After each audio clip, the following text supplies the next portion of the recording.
Greetings, everyone. This is Ahav Ever from the Chronicles of Ahav Ever, and today's topic is modern day Korachs and mixed multitudes. So, today's topic is going to be addressing something that I've noticed quite a bit on the internet, especially when it comes to various American English speaking Jewish interest, for example. But it's something that is also relevant to things that happen here in Israel. And essentially, what I'll call it is the Korach and mixed multitude effect. Um, Essentially, in this video, I'll be describing a take that I have on it, as well as what the Torah and Halacha says about these kind of issues. In order to kind of, in my own, I guess, my own way, put like, what I see to be some, maybe some kind of clarification on the topic because I've seen a couple of websites that have compared certain individuals to modern day Korachs. But I think that there's some things that have to be considered when statements like that are made, as well as the reality of a mixed multitude. And I'll explain in this video why I say that. So the first topic I'm going to cover right now is modern day Korachs.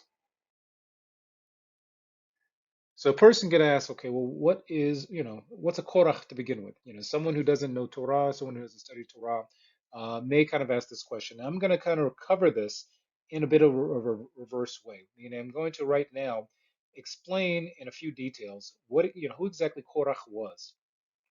Okay, so the first thing, Korach was an individual who was from the tribe of Levi. He was born to Levite parents. Korach was from a family of Levites who had been the leaders of Am Yisrael, the people of Israel, when the Egyptian bondage had happened and when the people of Israel were leaving Egypt. Korach was also well known. He was respected amongst the Israeli people of his time. Furthermore, Korach, when he decided, to challenge Moshe Rabbeinu as well as Aaron, the challenge that he was making was a very specific challenge, and that was for what's called the Kuhuna, the priesthood. And this was a challenge, against Aaron specifically, but it was also a challenge to Moshe Rabbeinu. And the claim that Korach was making was that Moshe and Aaron had put themselves in positions of power, as if Hashem didn't, as if the authority that they had didn't come from Hashem. And there's basically listed here, below as sources, two of the places where Korach is specifically mentioned in terms of his family line, and also in terms of the initial claims that he made. So this is kind of just a brief summary, about who Korach was essentially. Um, and this is going to be important when discussing whether or not we can call certain individuals today modern day Korachs, and this, I think by reading this, you may get an idea of where I'm coming from. But let's now look at what the Torah says about the whole situation. So going to the Torah in Bemidbar, this is of course Parashat Korach. Korach was able to get a whole parasha in his name because of the situation that he created. So starting at Perak Tav Zan, which is chapter 16, first verse, and it says in the Torah, and I'll read everything in Hebrew first, and then I'll go back over to explain each section. And it says, "Vayikach Korach ben Yitzhor ben Kohoth ben Lewi Wadathon wa Abiram ben Eliov wa On ben Palath ben Reuven ويقوم לפני משה ואנשים מבני ישראל 50 נשאי עדו ורואי מועד אנשי שם ויגאלו על משה ועל אהרון ויאמרו אליהם רב לכם כי כל עדו כולם קדושים ובתוכם אדוני מדוע תפרנסו על הקהל אדוני. Okay, so going back over this in English translation, the first yellow section, remember Hebrew is read from right to left. So if you look at where the yellow section starts at the very top. So when it says Vayikach Korach ben Yitzhor ben Kohoth ben Lewi, so essentially it starts out by saying that Korach took, but then as soon as it says Korach, it explains that he was the son of Yitzhor, who was the son of Kohoth, who was the son of Lewi. So essentially, this gives his pedigree, meaning that he was the son of Yitzhor, the son of Kohoth, the son of Lewi. So Yitzhor was his father, Kohoth was his grandfather, and his great grandfather was Lewi, or in English you say Levi. Further than that, it says that he took with him a person named Dothon, or Dothon in Hebrew, and in Hebrew, Avirom, and basically also the Bnei Eliov, so those meaning the sons of Eliov or the children of Eliov. And it says On ben Palet, and On son of Pelet, Bnei Reuven. So he took with him people from the tribe of Reuven. So essentially, in the blue section, it starts to say, and this is kind of towards your left where it starts, when it says, وَيَقُومُ لِفْنَي مُوشَى وَأَنَشِمْ مِبَنِي يِسْرَائيل خَمِشِيم وَطَائِم نِسَاءِ أَيْضًا جِرْءِ مُعِيدْ عَنْ شِشِيم. So this next section says that they like rose up, basically, in front of Moshe, and basically the fact that the statement says lifnei Moshe instead of like mipenei Moshe, essentially they rose up publicly in front of Moshe Rabbeinu. With about 200 men from the people of Israel with them. And that they were basically Anshe Shem, is what's listed in the red part at the end of the blue section, meaning that these weren't just like simply people who were like the lower class of the Torah. These were like the all stars, for example. This was people who were well known, people who were of Jewish pedigree, meaning that they came from Jewish families, and they were standing up against Moshe Rabbeinu publicly in front of him. Um, and then in the green it says ويجعلوا على موسى وعلى هارون ويمروا عليهم رب لوخم كي يقولوا عظا كلهم قدوشين وثقهم أدوناي وموضوع كيف نسأو على كهر أدوناي. So in the green section, what it says is that they've gathered together, basically, concerning Moshe Rabbeinu and also Aaron. And their claim, which is covered in the red section, is that they basically said, um, essentially that that Aaron and Moshe Rabbeinu had raised themselves up. That essentially their claim was that you guys put yourself in this position. The entire group of the people of Israel are like set apart people. Essentially, basically saying we're like in English terms it would be like saying, hey, we're just as holy as you are. We're just as set apart as you are. You could even say maybe that we're just as knowledgeable as you are. We have just as much. Um, you know, and it's like saying you put yourself in this position. You don't really belong in this position. We're all on the same level here. That there's no difference here. So this claim is a very interesting claim, especially when you look at like the time frame which it happened, because the basic issue that they were saying was like, look, we heard Hashem speaking when he gave the Torah at Har Sinai. We were all there when it happened, and essentially, you guys put yourself in this position. Now, what's interesting is if you go back to where the Torah talks about when the 10 things were said by Hashem, the sort of the broth, essentially one of the things that's noted in there is that during that time when Hashem spoke, Hashem basically, witness to the entire people of Israel that Moshe Rabbeinu would be the one speaking to. That Moshe Rabbeinu, he spoke back and forth with Moshe Rabbeinu. That didn't happen with anyone else. Yes, everyone heard Hashem speaking, everyone experienced the same thing, but obviously, when Moshe Rabbeinu was talking to Hashem back and forth, one of the things we're told is that the Am like ran. They went further away because it was too much for them. When Moshe Rabbeinu was trying to convince them to come forward, like, hey, this was given to you just so you would know that Hashem is Elohim, that Hashem is the power that created everything. Hashem is behind all things. This was for you that this was done so that you would know and that there wouldn't be any questions. So it'd be different if Moshe Rabbeinu, for example, went up to the mountain and came back and said, Hashem told me to tell you this, and no one had experienced anything from Hashem. It'd be like his word against, whatever. But in this situation, they're essentially kind of twisting something that had already happened and saying, hey, we were all there at Mount Sinai. We saw the same things, and there's no difference between us. You guys simply put yourselves in this position. Now, what's interesting is that the commentators on this mention two things that Korach's claim was against the what I mentioned before, the kahuna, the priesthood, meaning that he was saying that I should be the Kohen Gadol, the high priest, not Aaron, your brother. That's your brother. You put him in that position. And the claim of those who were from the tribe of Reuven was like, well, look, our tribe was from the firstborn son, so we should be the kings, because at that time, Moshe Rabbeinu essentially was a king of the people of Israel at that time. So this is the claim with which we're framing the Korach understanding.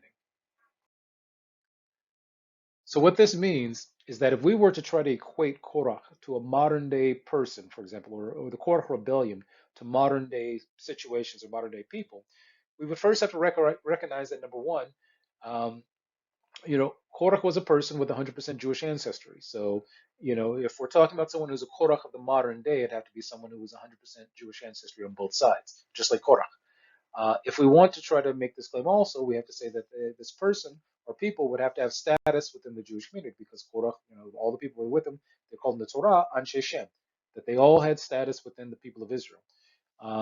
And further, we'd have to say that these are people who would align themselves with other Jews of status to push forward their personal interest. And that's one of the things that's key and critical here.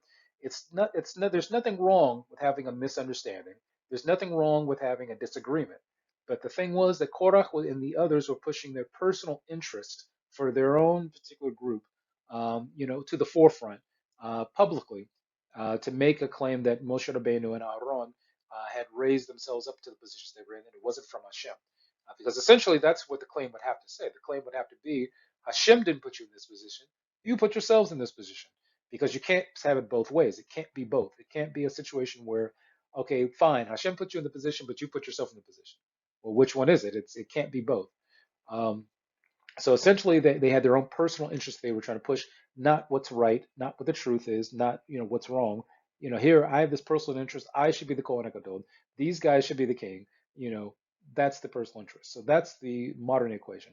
Further, they were trying to replace Torah-based interest with their own personal interest. So, for example, Hashem has given Moshe Rabbeinu the interest of Hashem, if you will, by giving him the Torah, giving him the process with which things were going to work. Throughout that period of time, for example, until this rebellion took place, everything that Moshe Rabbeinu was doing was for the interest of Hashem, the things that Hashem had given him to give as a mitzvah. So here comes this group of people who says, no, our interest are above and beyond the Torah's interest and Hashem's interest. I want to be the Kohen Gadol. That's bigger than what Hashem says He wants, for example, or that what the Creator of all things wants, if you will. So then the next thing is they present their own personal interest as if it's the will of the Jewish people. So for example, by Korach saying, okay, well look, we're all Kodashim here. All the Kolam Kodashim. Essentially all the people are Kodashim. They're kind of bringing the people into it now. So this is a claim that if you think about someone who's trying to, pump themselves up, it makes it more convincing if it's not just like, okay, look, I'm not doing this just for me. I'm doing this for all of you guys. Moshe Rabbeinu put himself in this position. He didn't, he did that. Hashem didn't do it. We're all like Moshe Rabbeinu. We're all on the same level as him. And if that was the case, then nobody would have run away from when the Torah was being given. And then the people asked Moshe Rabbeinu, "You go up and talk to Hashem," and because that's just too much, for us, So essentially, these are the claims that that modern Korach would kind of make, for example, that his personal interest is the will of the Jewish people. I'm not doing this for me; it's the people who want this. The next thing would be that they present their personal interest as being the will of Hashem when it is obviously not. So this would, for example, as an example in a modern sense, let's say you have someone who starts a movement where they say, well, Hashem wants us to break Shabbat. Well, obviously, that's not what the Torah says, and that's not what the Masorah tells us. That's not going to be found in anything that's, historically based. So someone saying that is obviously not representing the will of Hashem. Because, as an example, there are certain movements, that are Judaism style movements, like I covered in a previous video, that pretend as if, okay, well, Hashem exists, but the Torah that is here doesn't really represent what is the thing to do, which doesn't make any sense because if Hashem exists, it would stand to reason that Hashem would give the Torah. Otherwise, you could just get rid of the Torah. It doesn't make any sense to keep the Torah if Hashem didn't give it, and if Hashem gave something different, present what He gave, and let's look at it and see if that's really what happened. So this would be the best way I would say to compare a modern day take on someone to make them, if they were a Korach, if you will, that they would have to fall into these things, and it isn't just anyone out there. So then the next question would be, okay, well, what is a modern day Erev, or if you will, a modern day mixed multitude? Now, if you'll remember in my video I did about whether the Noahide movement was a scam or not, I discussed this issue of who was the mixed multitude according to the written text of the Torah and also according to what the various commentators say about it. And if you want to see that video, I'll try to link it below. But essentially, the Erev Rav, as it's called, or the mixed multitude in English, had two separate names that were used for them in the Torah. And one of them was Erev Rav, and the other one was Asaf Sufim. Asaf Sufim. And basically, they were made up of former advisors of the Egyptian government, the magicians of Paro, and the various Egyptian and non-Egyptians who left with the Israelis. Now, it's important to remember that this breakdown is very important. That it wasn't just simply the poor of the people of Egypt who left, that there were Egyptian officials who followed Moshe bin Amram, after he was able to do things that they couldn't do, and they decided to leave with the Jewish people. So, we'll go over in just a second of what that exactly means. So it says that many of the mixed multitude ended up being the source of several revolts against Hashem and against Moshe ben Amram. And all those revolts, generally speaking, were most of them were actually generally speaking about Avodah Zarah, meaning things that are foreign work, if you will. As it's been, I did a video about Avodah Zarah also, which explains quite a bit in detail. So the sources, as in the previous video, are listed below. So now we can cover a few, like at least one major area where we discuss this issue of what the Erev is exactly. So starting in the Torah in Sefer Shemot, so that's in English you would call that Exodus, and Shemot Perek Lev or Lamed Bet, which is 32. So we start off in the yellow. Again, I'm going to read all the way through and then I'll go back over each section. So it says, وَيَرَعَمْ كِي وَشَش مُشَى لَوْ رَادَتْ مِنْ هُهُرْ وَيِّجَهِلْ عَمْ عَلَى هَارُونَ وَيَمُرُوا إِلَيْهِ قُمْ عَصَيْلُونَ وَإِلَهِمْ أَشَرْ يَلْخُوا لِفَنَّيْنُ كِي زِي مُشَى وإيش أشر هو علانو ما أرس مصرايم لو يلعنو ما هو يلو ويكح ميوضام ويتصر أثو بحارك ويعصيه عغل مسخو ويومر إلى إلهيخو يسرائيل أشر هو علوخو بأرس مصرايم. So starting at the yellow at the very top. So it says Wayar Ha'am. Now you notice in red Ha'am is noted. So the word Am means people.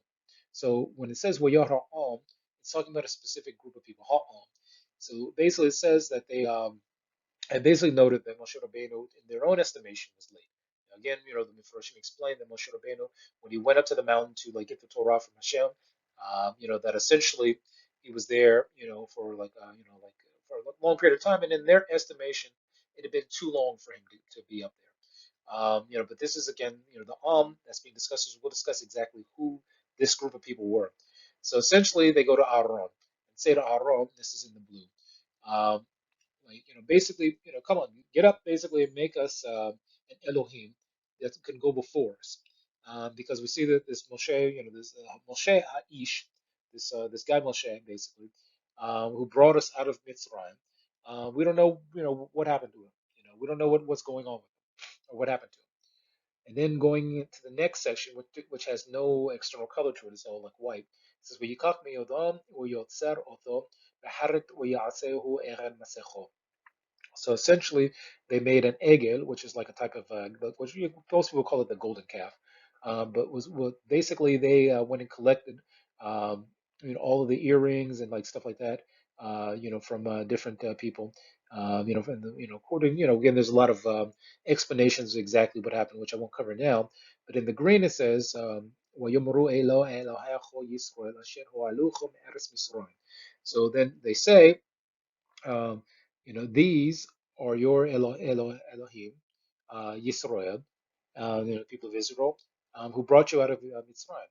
Now, there have been a number of commentators who've commented on the strange language in the green section, because the statement Ele Elohecho Yisrael doesn't make sense if the person were to say, okay, that this is the Jewish people speaking, because if it was the Jewish people speaking, it wouldn't have been Ele Elohecho Yisrael, well, it should have been Ele Eloheinu Yisrael, meaning this is our Elohim, where this statement says, these are your Elohim Yisrael.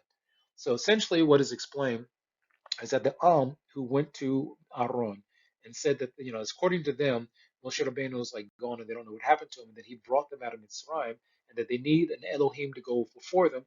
This is the Ervav, or if you will, in English, the mixed multitude who did this. That essentially, it wasn't the entire mixed multitude, but it was specifically the mixed multitude who had been what's called in Hebrew the Haratomim in Mitzrayim, meaning that these are the people who were the magicians as well as the advisors of Paro who left and did a conversion basically with like from Moshe Rabbeinu, um, and essentially they had been there when the Torah was given by Hashem, but they essentially, had other interests that weren't exactly for doing the conversion for the sake of the Torah, doing the conversion for the sake of Hashem.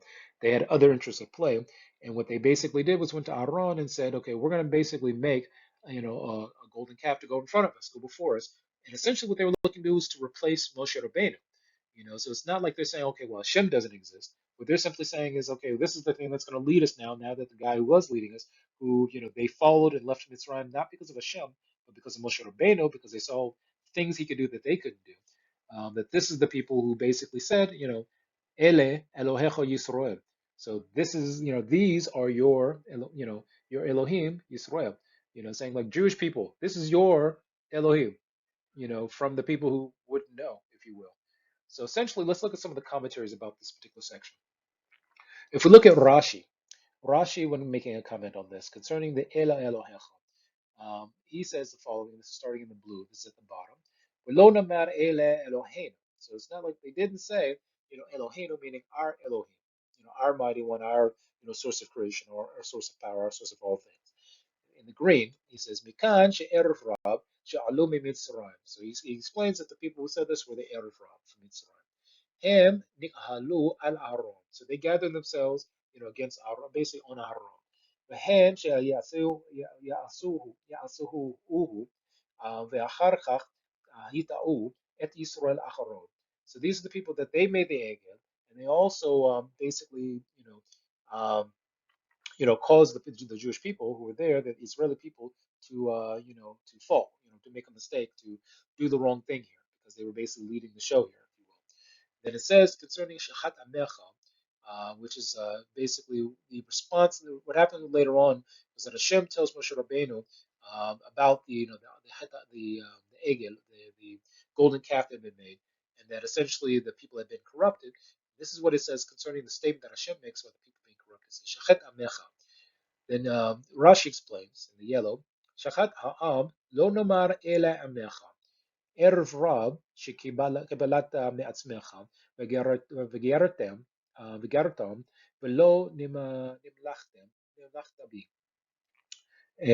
ואמרת טוב שידבקו גרים שהשכינה בשכינה הם שחטאו והשחטו.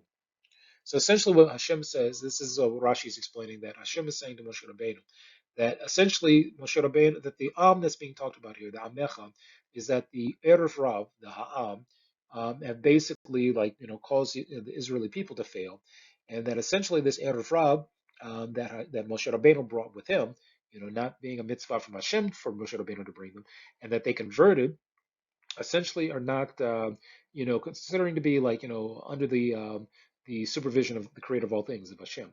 And then it says, essentially like that, it's not, the problem wasn't that the fact that Moshe Rabbeinu wanted to connect them to the will of Hashem, to make them gerim. It's that basically these individuals, who did this essentially were wrong in and of themselves.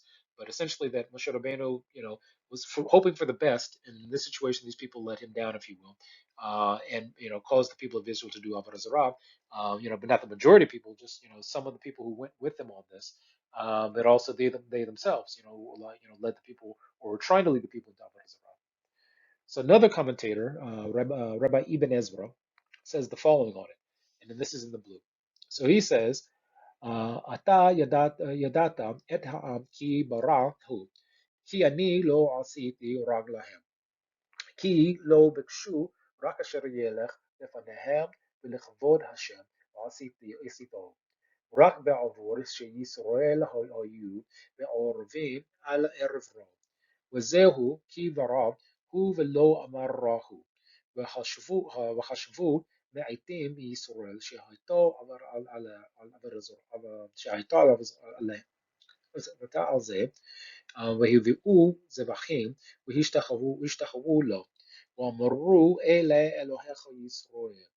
So essentially, what Rabbi Ibn Ezra is saying here is that he's also identifying that the people being spoken of here are the Erev Rab, who essentially brought the people into Avodah Zarah, and that a small group of Israelis had gone to actually do Avodah Zarah with them, and had brought different offerings that they were going to make to this Avodah Zarah that they had made. And essentially by the people saying, the Erev Rav saying, Ele Elohecha Yisrael. So these are your Elohim, Yisrael. So another commentator concerning this issue is the Rambam from Mishnah Torah Hilachot Isur Rabbiya. So he mentions there in Yud Gimel Tav Vav, this is 13, and then also 15, section 15. He says, "Mipenei ze amuru hachamim kashim lahem jerim liyisrael kenegad soraat sheruban chozer b'shvil davar umatin et Yisrael." וקשה הדבר לפורש בהם, אחר שנתגיירו. צא ולמד מה הערב במדבר במעשה העגל, ובקברות התערובת, וכן רוב הניסיונות האספסוף היו בהם תחילו.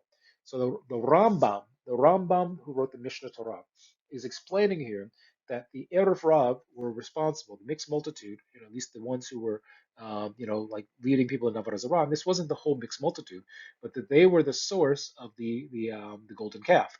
That essentially they were the ones who caused the people of Israel um, to fail in this situation. He further makes a very strong statement that essentially the Chachamim have said that Gerim were very difficult. The converts were very difficult for the people of Israel.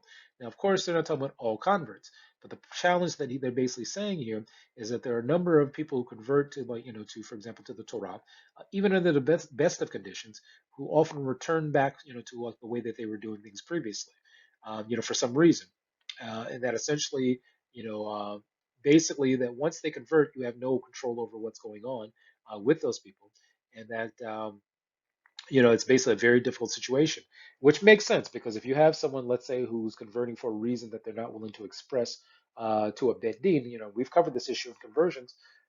There's no full way to know exactly what those people are about until they either live the lifestyle of the Torah and marry within the Jewish community and basically raise up children of the Jewish community, or they become Jewish and then they, for example, start causing problems amongst the people of Israel by causing conflict, by causing arguments, by causing things and challenging, people who, are Torah-based leadership, meaning Torah-based leadership that the Torah spells out as being the leadership, and maybe trying to replace the leadership with themselves.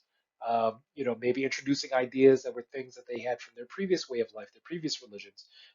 Maybe trying to reinterpret things that are in Torah and Halakha for their own ends to make it seem as if something that had never existed in the Jewish community beforehand, before they brought it in. So this is something that can be has to be looked at in terms of the modern sense also.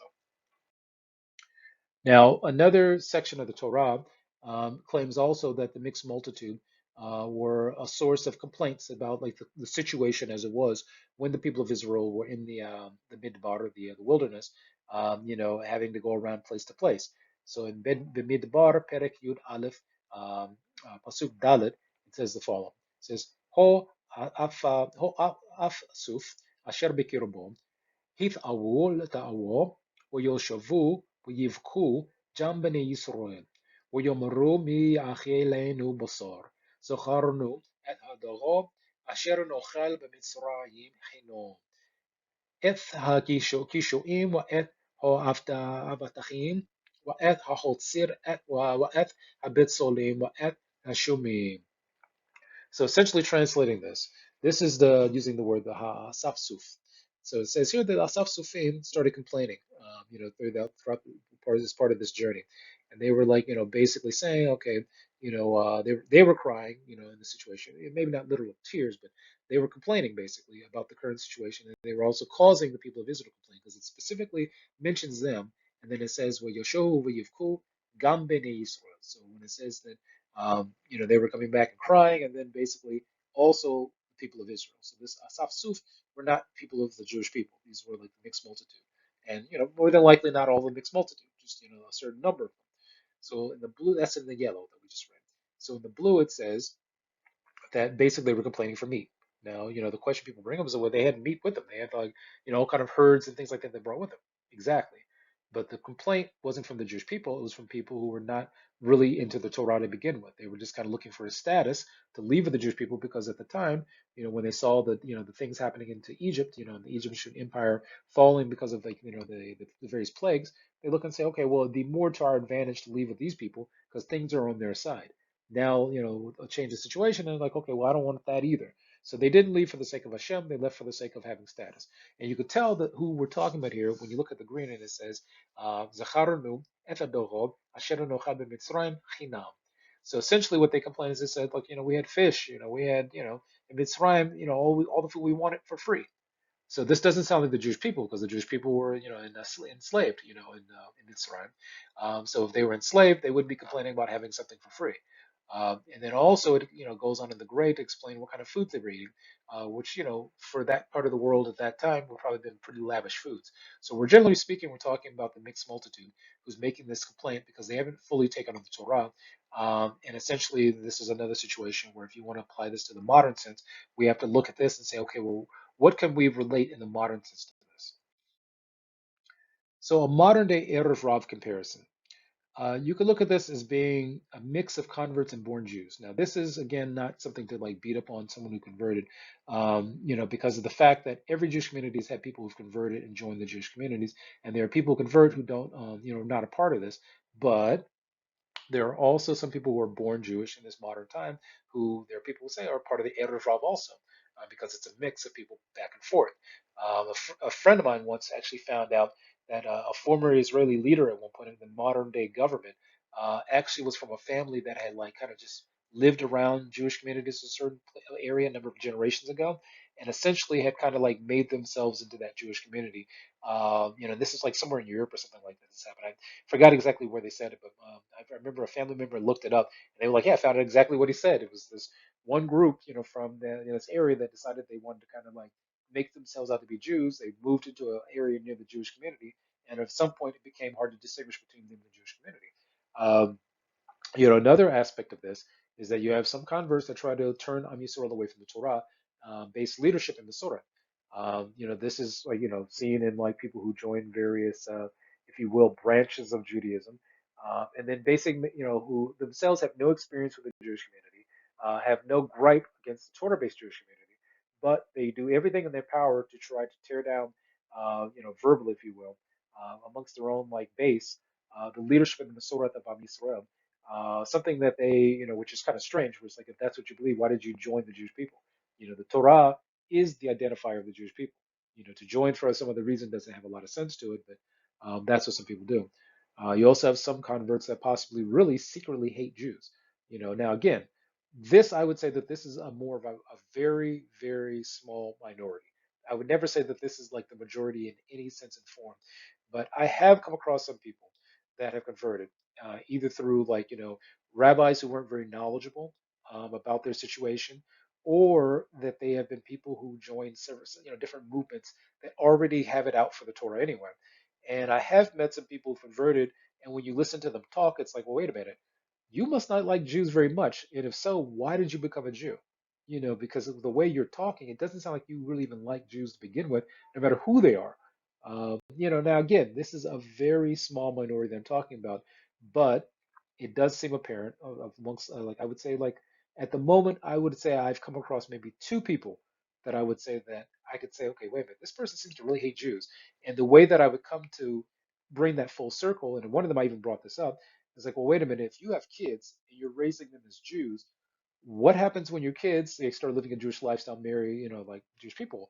If you really believe this thing over here that you believe, that means your kids are gonna have a problem if they make this choice or that choice, and would you consider them to be a lost cause also? And of course, the person didn't answer in a certain way. It's kind of like whatever.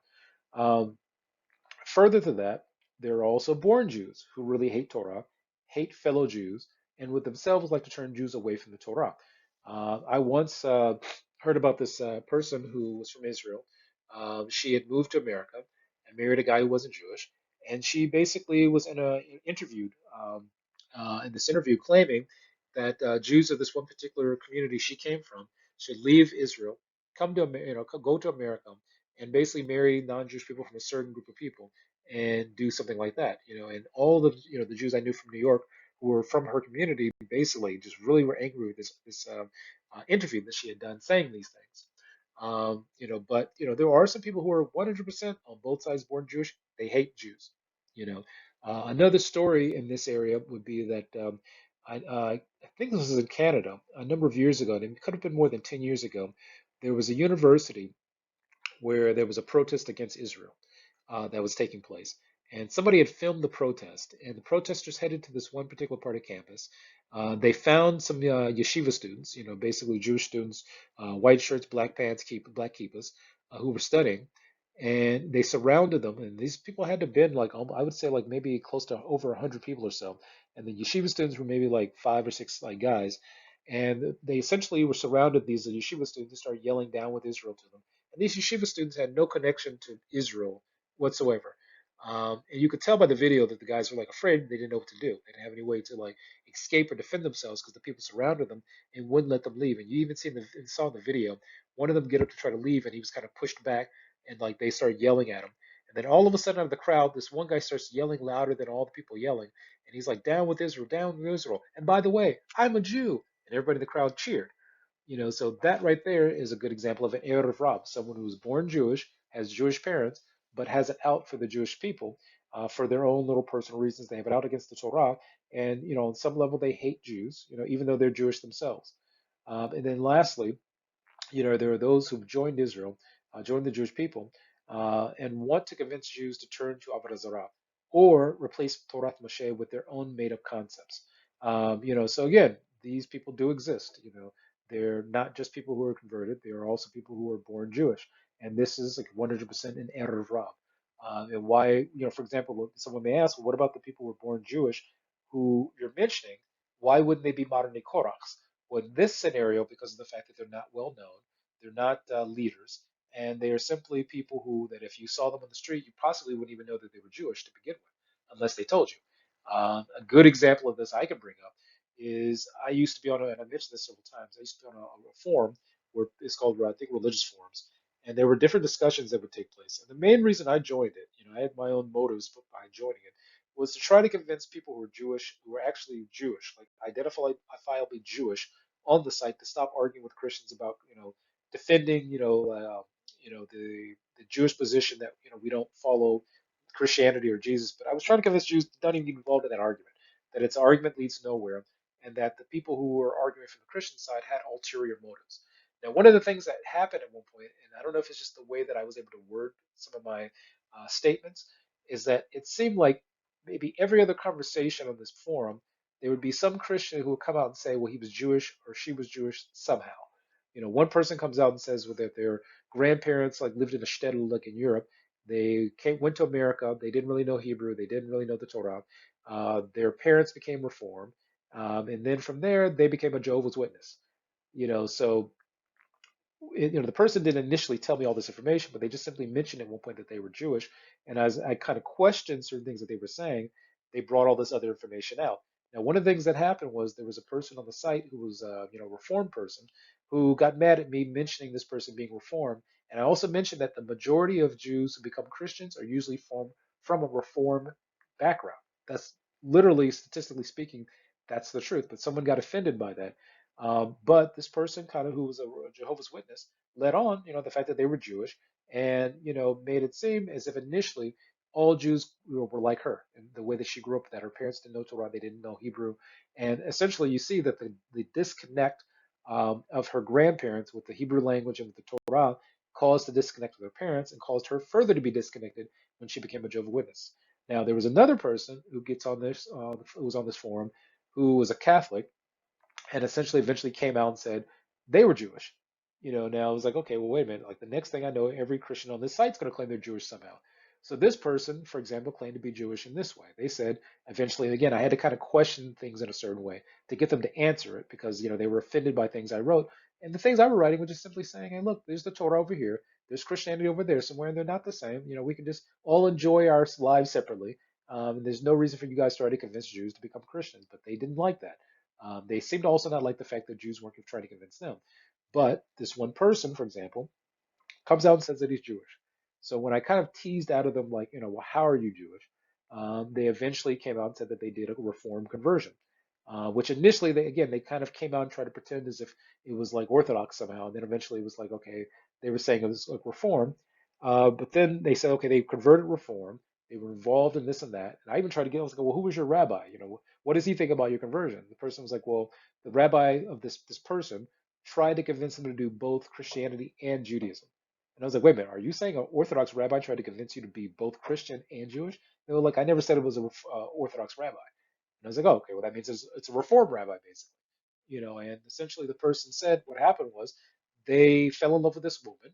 And then they eventually, because this person who's claimed to be Jewish, who converted through the Reform movement, fell in love with a woman who was Catholic, then they converted to Catholicism. And at one point before they explained like the whole that they did a conversion thing, I said, well, let me ask you a question. What did your family think about you becoming a Catholic? And the person said, well, they didn't think anything of it because they're not Jewish. And I'm like, okay, well, now this explains the whole thing. But this is a person who's on this site getting offended by me simply saying that there's Christianity over there somewhere, Torah Moshe over here, and there's no connection between the two, and he's trying to defend the conservative movement. But he's a Catholic who used to be part of the conservative movement. And again, it's just one of these things where it doesn't make any sense. So this would be another example of a modern day Erev Rav. And I would say that there were maybe about like 5 or 6 Christians who came out either being fully Jewish, converted through the Reform movement, or having one Jewish parent or something like that. And it was just like this one cascading thing, and all it took was me saying certain statements for them to bring this kind of like thing out. So that's why I say that this is a good example of the modern day of Erev Rav, that you have, if you will, branches of Judaism or different things that come out and basically turn people away from the Torah as much as possible. Or you have people who join the Jewish people who also are doing their work to try to convince the people of Israel to do Avodah Zarah. Another good example is, someone who, for example, says, like I heard someone recently claim that a secular Jew, it'd be better for them to become a Christian. Well, that's just 100% silliness, and there's nothing in the Torah, nothing in the Halakha, nothing amongst the Rishonim, nothing amongst the Geonim, nothing amongst in the Talmud that would ever suggest that a secular Jew, who, secular Jews can be secular for a lot of different reasons, but the issue is that nobody would say that it'd be better for them to be Christian. You know, that's just utter nonsense. But there are people who can say these things because they're dealing with people who don't know the Torah and Halakha in Hebrew, never read it for themselves. And this is another example of a modern day Erev Rav. So that's why I would say that, a person has to have these distinctions. So then the question comes up, well, okay, if these people exist even in the modern time, if there are modern day Korachs running around, if there's a modern day mixed multitude causing problems, how does, a person who is like, let's say, born Jewish, how does a person who has Jewish family, how does a person who is converted through, the Torah correctly, who wants to hold by the will of Hashem, how do we deal with all of these troubles? How do we avoid them? How do we even deal with them?